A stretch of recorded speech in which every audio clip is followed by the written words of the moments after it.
Hi అండి, ఎలా ఉన్నారు? అందరూ బాగున్నారా? ముందుగా తెలుగు వారందరికీ నా నమస్కారం. అదే కదండి మన సంస్కారం.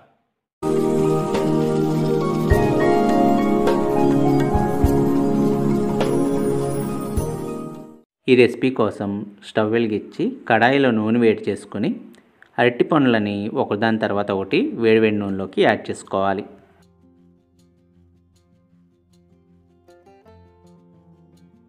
ఈ అరటి పళ్ళని రెండు వైపులా తిప్పుకుంటూ సన్నటి సెగ మీద ఫ్రై చేసుకోవాలి. ఇలా ఫ్రై చేసుకోవడం వల్ల ఈ బోండాలకి మంచి ఫ్లేవర్తో పాటు టేస్ట్ కూడా వస్తుంది.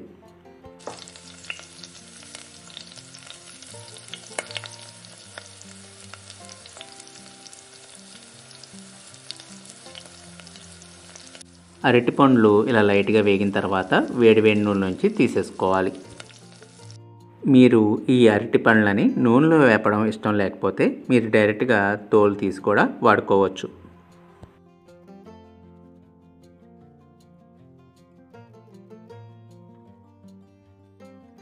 నేను ఈ రెసిపీ కోసం అరడజన్ అరటి పళ్ళని వాడుతున్నాను.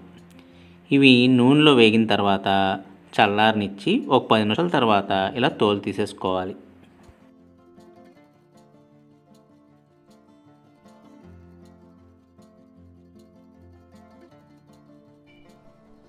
ఇప్పుడు స్మాషర్తో వీటినన్నిటినీ స్మాష్ చేసుకోవాలి. మీరు డైరెక్ట్గా మిక్సీ అయినా పట్టుకోవచ్చు.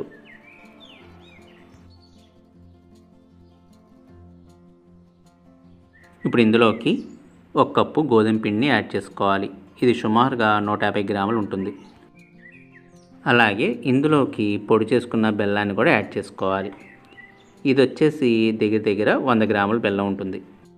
ఇప్పుడు ఇందులోకి దంచుకున్న యాలకులు, కొద్దిగా బేకింగ్ సోడాను కూడా యాడ్ చేసుకుని చేతులతో మొత్తాన్ని బాగా కలుపుకోవాలి. ముద్దలాగా వచ్చేంత వరకు కలుపుకోవాలి. ఇలా బాగా కలుపుకున్న తర్వాత ఇప్పుడు మనం అరటి పండ్లు వేపుకున్న కడాయిలోనే ఈ బోండాలని ఒక్కొక్కటిగా నూనెలోకి వేసుకోవాలి.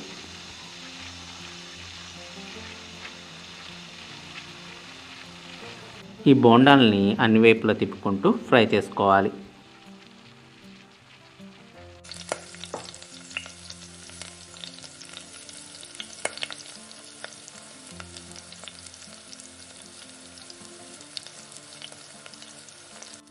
ఇలా మంచి కలర్ వచ్చేంత వరకు ఫ్రై చేసుకుని వేడివేడి నూనెలోంచి తీసేసుకోవాలి. అంతేనండి, అరటిపండు బోండాలు రెడీ అయినట్లే. చూసారు కదా ఎంత సింపుల్గా అరటిపండు బోండాలని తయారు చేసుకోవచ్చు. కేవలం 10 నిమిషాల్లో ఈ బోండాలని తయారు చేసుకోవచ్చండి. కిడ్స్ కూడా చాలా ఇష్టంగా తింటారు. మరి ఈ రెసిపీని మీరు కూడా ట్రై చేసి మీ వాల్యుబుల్ ఫీడ్బ్యాక్స్ని నాకు కామెంట్స్ రూపంలో తెలపండి. అలాగే ఈ వీడియో నచ్చినట్టయితే లైక్, షేర్ మరియు సబ్స్క్రైబ్ కూడా చేసుకోండి.